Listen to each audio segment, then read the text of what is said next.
오늘도 우리 하나님의 은혜를 삼함에 나온 사랑하는 성도님들에게 하나님의 위로와 기쁨이 가득하기를 바랍니다. 옆에 분에게 한번 인사하실래요? 하나님이 당신을 정말 사랑하십니다. 하나님께서 당신에게 복 주시기를 바랍니다. 하나님께서 당신에게 평강 주시기를 바랍니다. 하나님께서 당신을 지키시기를 바랍니다. 그렇게 되기를 바랍니다. 여러분, 사람이 어떤 상황을 마주할 때 두려움에 빠질까요? 고립무원이라는 말을 아마 들어보셨을 겁니다. 고립무원과 같은 상황을 마주할 때 사람은 참 두려움에 빠지지요. 고립무원이 뭘까요? 고립되어서 구원받을 때가 없음을 일컫는 말이 고립무원입니다. 사회적으로, 개인적으로, 심리적으로 고립된 상태를 표현할 때 이런 말을 쓰지요. 의미적으로는 외로움과 어려움이 극심한 상황을 일컫는 말이기도 합니다. 사람들이 세상을 살다 보면 어느 누구에게도 도움받을 수 없는 사면 초가의 상황을 마주하기도 합니다. 오늘 예배하는 우리들의 삶은 어떻습니까? 예배하는 우리들의 삶은 괜찮으신가요? 오늘 요한계시록을 기록한 사도 요한은 예수님의 제자로 부름을 받았습니다. 부름받은 다른 모든 제자들은 이 편지를 쓸 당시 이미 순교의 제물로 다 죽었습니다.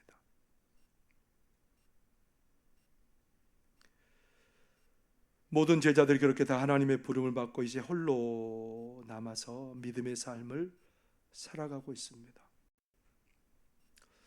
예수님과 예수님의 부름 받고 예수님과 동고동락하고 예수님의 모든 것을 눈으로 목격했고 예수님의 부활을 그 눈으로 보았던 사람입니다. 그래서 사도 요한은 복음을 전하는 삶을 살았고, 그리고 지금도 소아시아에서 목회를, 지금의 튀르키예 지역에서 목회를 합니다. 이 튀르키예 지역은 로마의 통치하에 있었던 그런 지역이지요. 그 당시 로마의 황제가 누구냐면 도미티아누스입니다. 이 도미티아누스는 자기를 뭐로 부르게 하냐면 나의 주, 나의 하나님으로 부르게 합니다.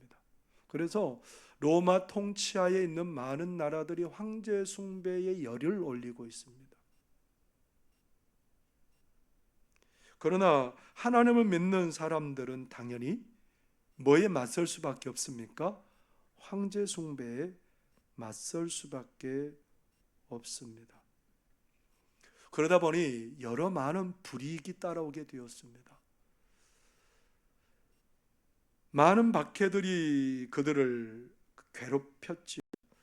때로는 그 황제 숭배에 반대하고 믿음을 지키는 것 때문에 추방을 당하기도 하고요, 옥에 갇히기도 하고요, 사람들로부터 배척을 당하기도 하고 중상모략을 당하기도 하고 폭력을 당하기도 하고 있는 것들을 빼앗기기도 하고, 그래서 그들의 삶이 참 가난한 지경에 떨어지게 되었습니다.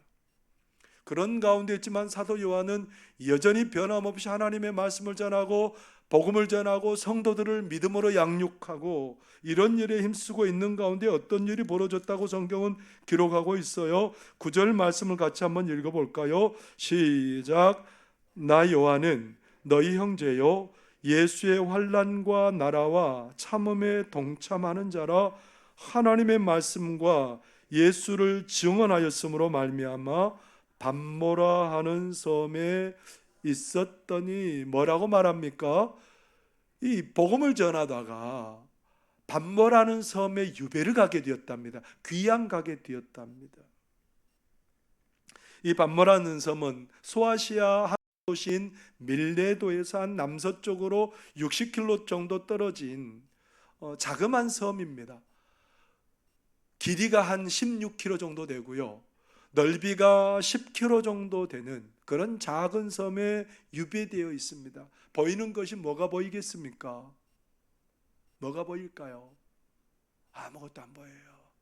그냥 솟구치는 파도들만 보이고 그냥 바람만 부는 것만 소리만 들리고 그곳에 모든 것들이 다 핍절합니다. 유배간 사람에게 뭔가 좋은 것으로 대우할 일이 없지요. 그 유배간 사람에게 뭐 좋은 게 있겠습니까? 모든 게 다 차단되는 듯한 느낌을 받을 수밖에 없습니다. 지금 마음은 어디에 가 있어요? 고난당하고 어려움당한 성도들과 함께하고 그들을 위로해도 모자를 판에 지금 이렇게 반모섬에 유배되어 와 있는 그 모습을 보면서 참 처량하기도 하고요. 다 막혀지고 끊어진 것 같은 느낌이 들고 막다른 골목에 온 것 같은 그런 상황 속에서 참 어려워합니다. 누구도 사도 요한을 도와줄 수 있는 형편이 못 됩니다. 그러면서 주일날이 되었는데 성도들과 함께 예배를 드리던 그 장면이 생각납니다. 그 주일날 모든 것들이 막혀 있다고 그렇게 콧바뜨리고 좌절하고 있었을까요? 아니에요. 그런 상황 가운데 있지만 사도 요한은 하나님을 바라보기 시작합니다. 하나님께 감사하며 찬송하며 예배하기 시작합니다. 그때 어떤 일이 벌어졌을까요? 그때 성경은 이렇게 기록하고 있죠. 10절의 말씀을 같이 한번 읽어볼까요? 시작. 주의 날에 내가 성령에 감동되어 내 뒤에서 나는 나팔 소리 같은 큰 음성을 들으니, 성령이 감동되어서 큰 음성을 듣게 되었답니다. 그리고 사도 요한이 본 것을 7교회에다가 편지를 써서 보내라는 거예요. 그래서 그 음성이 누굴까라고 돌이켜보는데 누가 보였어요?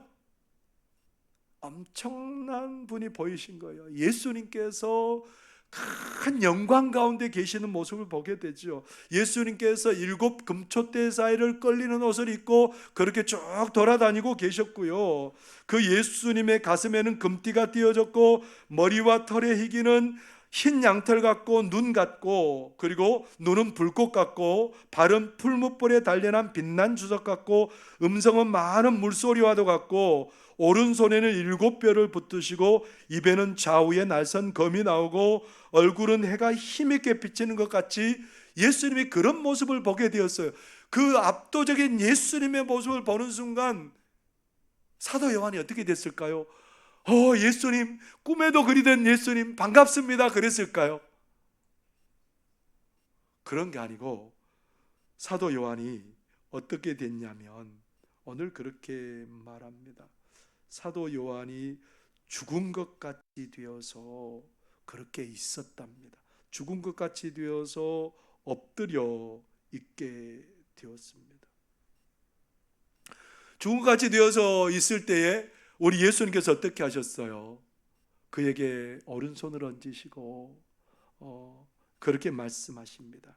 나는 처음이요 마지막이요 죽음에서 부활하였고 세세토록 살아있어 사망과 음부의 권세까지 다스린다라고 말씀하십니다. 다 막혀있는 것 같았는데 하늘길은 열려있는 거지요. 우리 주님의 모습을 그 막혀있는 상황 같은 곳에서 보게 되었습니다. 우리가 사노라면 이런 막다른 골목을 마주할 때가 많습니다.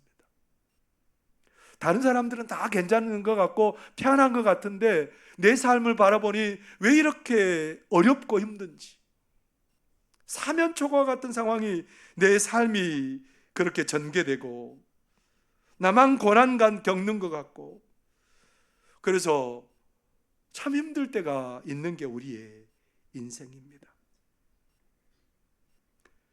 그런 인생을 마주한 우리들에게 오늘 그런 막다른 골목에 처한 것 같은 사도 요한에게, 그리고 7 교회들에게 오늘 이 말씀을 읽는 우리들에게 우리 주님께서 무슨 말 하고 싶은 걸까요? 그런 상황일지라도, 다 막혀있는 고립무원의 상황일지라도 우리 예수님은 늘 우리와 함께 하신답니다. 13절의 말씀을 같이 한번 읽어볼까요? 13절 읽어보겠습니다. 시작. 촛대 사이에 인자 같은 이가 발에 끌리는 옷을 입고 가슴에 금띠를 띠고. 누가요? 예수님께서 이 촛대는 뭘 의미한다 그랬어요? 7 교회들, 오늘날 교회들, 오늘 성도들을 의미하는 말이라는 겁니다. 그래서 고립무원과 같은 상황일지라도, 모든 것이 막혀버린 상황일지라도 누가 함께 계신다는 거예요? 예수님이 함께 계신다는 겁니다.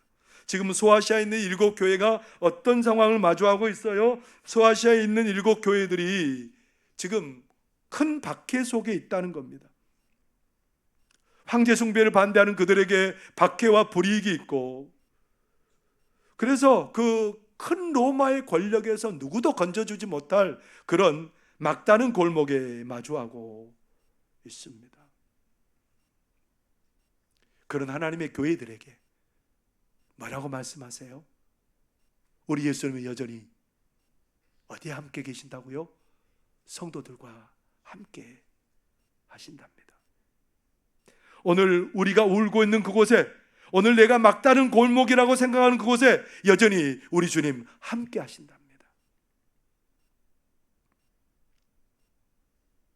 사도 요한은 예수님과 함께 할 때 그 놀라운 일을 경험하게 되었습니다. 그래서 거기를 끄덕일 수밖에 없죠. 예수님께서 오병이어의 기적을 베푸시고, 그리고 먼저 제자들을 갈릴리 건너편, 갈릴리 바다 건너편은 맞은편으로 배를 타고 보냅니다. 그리고 예수님께서는 산에 기도하러 올라가셨습니다.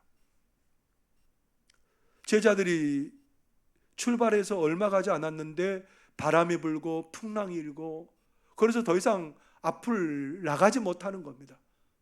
빠져서 물에 빠져 죽을 지경에 처했습니다. 계속해서 노를 저어도 그 자리예요. 새벽 3시가 되었어요. 그때도 잠도 못 이루고 사투를 하면서 죽을 지경이에요. 막다른 골목이에요. 고립무원이에요. 새벽 3시에 누가 거기에 오겠습니까? 누가 건져주겠습니까? 그때 바다 위로 이상한 물체가 움직입니다. 사람의 모습 같습니다. 그래서 제자들이 서로 두려워하면서 유령이 당하면서 두려움이 더하게 되었어요. 이런 상황을 설상가상이라고 하지요.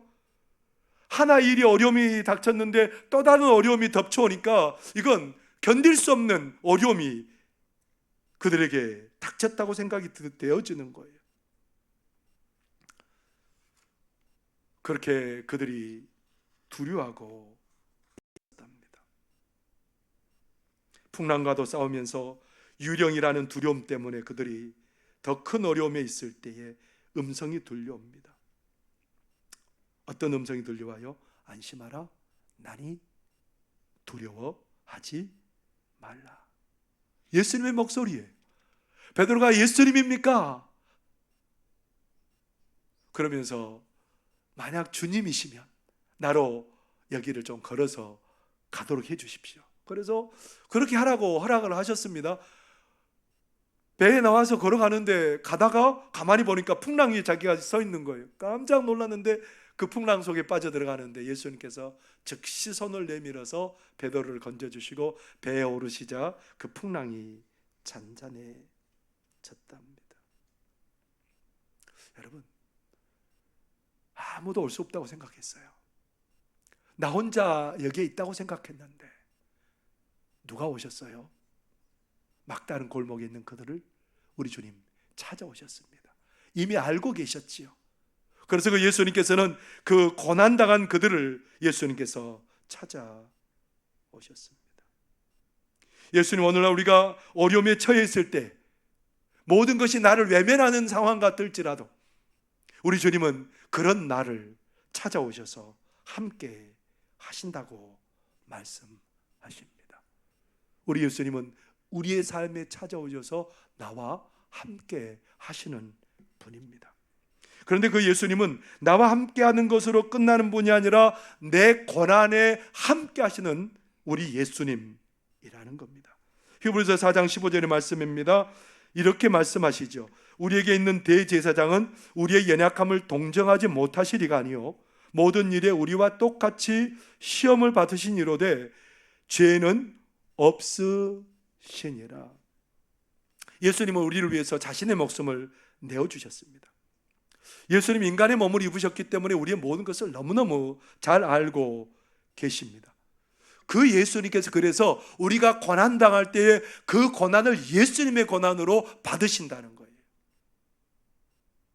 사도 바울이요, 예수 믿는 사람들이 너무너무 괘씸했어요.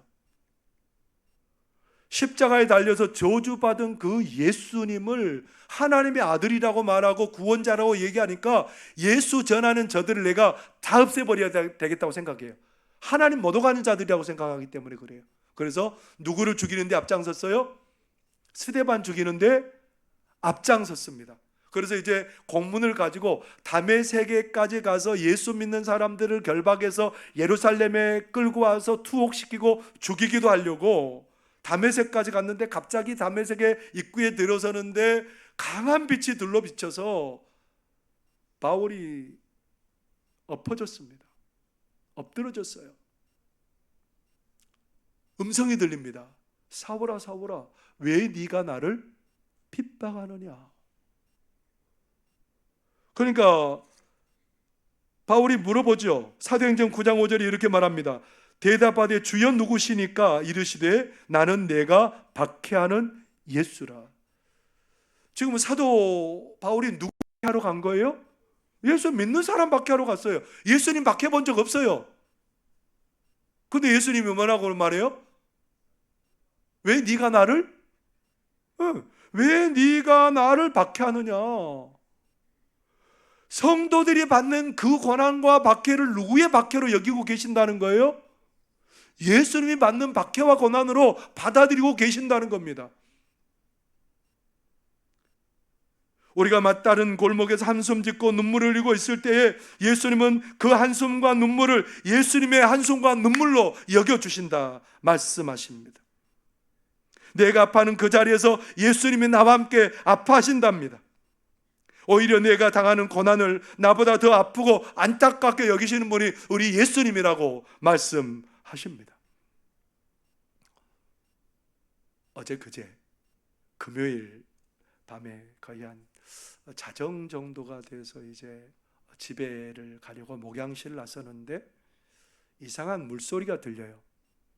이게 물이 녹아서 들리는 소리는 아닌 것 같아요. 눈이 녹아서 들리는 물소리는 아니고 뭔가 이상해요. 그래서 교육관 문을 열고 주방을 갔더니 위층에서 물이 흐르는 거예요. 많은 물이 흐르는 거예요. 그것도 큰일 났구나. 어떻게 해야 되지? 그렇게 하고 이제 중고등부실 옆에 있는 보일러실에 가면 거기 보일러실에 온수통이 있거든요. 갔더니 거기에서 뭐가 터져가지고 물이 막 콸콸 쏟아지는 거예요. 계속 물이 쏟아져서 제가 어떻게 했겠어요? 계량기가 있는 거기 그거를 가서 잠궜죠. 잠궜는데도 이게 계속해서 돌아가는 거예요. 뭐지?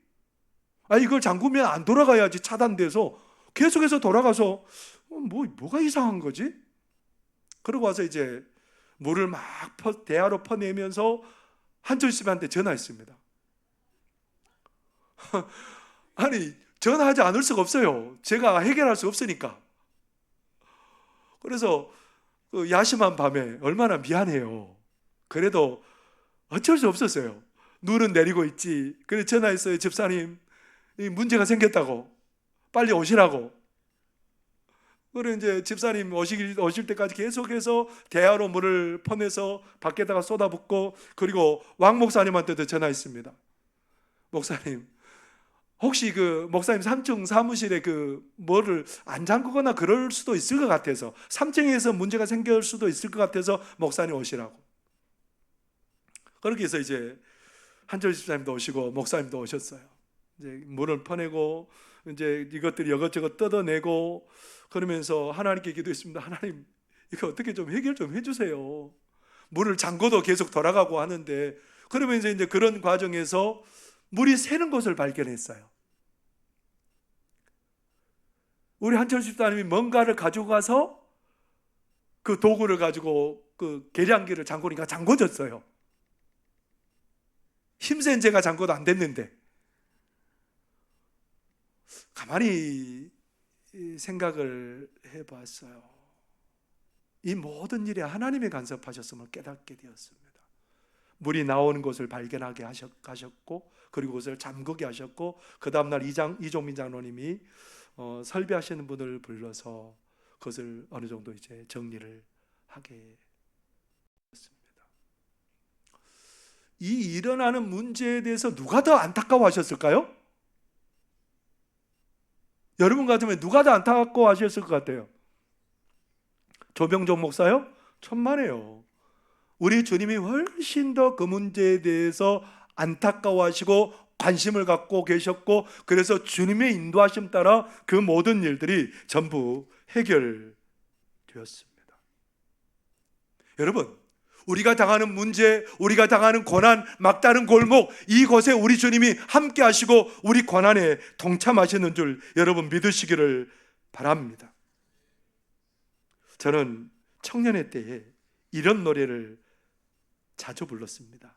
우리 주님은 이라는 복음 노래예요. 여러분 혹시 이 노래 아세요?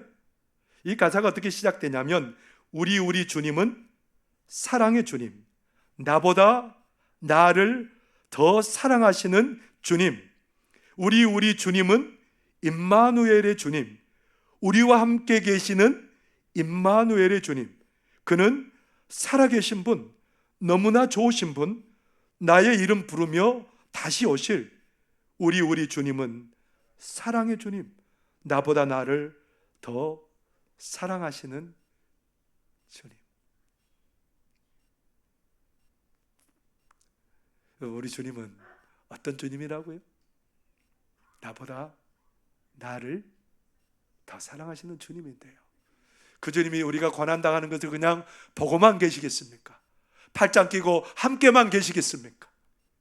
그 주님은 우리의 고난의 삶에 오셔서 우리 고난을 짊어지시고 나보다 더 안타까워하시며 나보다 더 눈물 짓고 계시고 나의 삶에 함께 고난당하시는 예수님이십니다.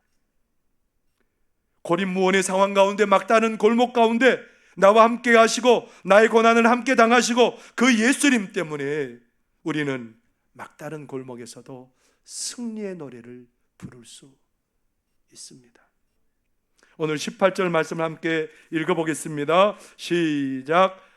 곧 살아있는 자라 내가 전에 죽었었노라 볼지어다 이제 세세토록 살아있어 사망과 음부의 열쇠를 가졌노니. 지금 사도 요한과 소아시아에 있는 교회들이 직면한 문제가 뭐죠? 9절 말씀을 여러분 한번 정확히 보시면 이렇게 9절에 기록하고 있죠. 나 요한은 너희 형제요 예수의 환난과 나라와 참음에 동참하는 자라. 뭐예요? 환난과 그리고요 나라와 참음에 동참하는 자라. 하나님의 나라를 위해서 지금 환난을 당하고 있다는 거예요. 환난을 당하고 있지만 참고 있다는 거예요. 그런 가운데 고립무원 상황 같은 상황이 전개되고 그런 가운데 막다른 상황 같은 삶이 전개되었습니다. 그런데 그런 상황을 가장 먼저 마주했던 분이 누구였을까요? 하나님 나라를 위해서 가장 큰 고난을 마주했던 분이 누구지요? 예수님이지요. 예수님께서 견디기 힘든 고난을 마주합니다. 십자가 고난을 마주합니다. 혼자인 것 같은 그런 상황입니다. 어찌 하나님 나의 하나님 어찌하여 나를 버리십니까? 라는 그런 상황 가운데 있습니다. 그 상황이 우리 예수님을 무너지게 했을까요? 아니지요. 오히려 그 고난을 참음으로 말미암아 예수님께서 승리를 얻게 되셨습니다. 사단을 무너뜨리게 되셨고 죄와 사망의 권세를 무너뜨리게 되셨고 큰 승리를 얻게 되셨습니다. 지금 고난받고 있는 너희들은 누구 바라보라는 거예요? 고난 중에도 하나님을 믿음으로 인내한 예수님 바라보라는 거예요. 그 예수님께서 너희들에게 승리 주실 거라고 그렇게 말씀하십니다. 요한계시록의 가장 큰 주제가 핵심이 뭐냐면 사단과 사단을 따르는 로마와 거짓 선지자들과 그와 함께하는 모든 자들이 무너진다는 겁니다. 하나님의 백성들이 승리한다는 거예요. 하나님의 백성들은 하나님이 내려오시는 새하늘과 새 땅에서 영생복락 누리는 복을 누리게 된다는 겁니다.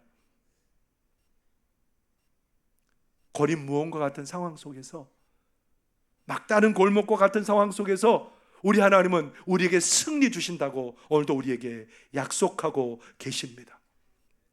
사도 요한이 막다른 골목에 있었잖아요. 아무것도 안 보였잖아요. 누구도 도울 수 없는 상황이에요. 그런데 함께 하신 우리 예수님, 함께 고난당하신 우리 예수님께서 승리의 얘기를 하시고 승리를 전하라고 말씀하시고 영광을 보게 되었잖아요. 아브라함이 하나님의 명령을 따라서 갈대아 우리에서 가나안 땅으로 나왔습니다. 어떤 일을 마주해요? 가나안 땅에서 큰 흉년을 맞이해서 풍요로운 애굽 땅으로 식솔들을 데리고 가는데 아브라함의 마음에 두려움이 빠졌어요. 아름다운 아내 사라 때문에 내가 그곳에 가서 죽을지도 모른다는 그런 두려움에 빠져요. 그래서 사라 보고 뭐라고 말하냐면 애굽 땅에 가면 당신은 내 아내가 아니고 내 여동생이라고 말하라고. 그래서 이제 애굽 땅에 갔더니 아니나 다를까 사람들의 이목이 누구에게 쏠려요? 아브라함의 가정에 쏠리는 거예요. 그 사라가 아름다우니까 애굽 왕 바로가 아브라함의 여동생을 데리고 오면서 많은 가축을 줬어요. 이제 아내도 빼앗기고 모든 것이 끝장날 판에 있어요. 완전히 막다른 골목이에요. 누가 도와주실 수 있어요? 누가 이 애굽의 왕의 손에서 아브라함을 건질 수 있어요? 그때 하나님께서 도우십니다.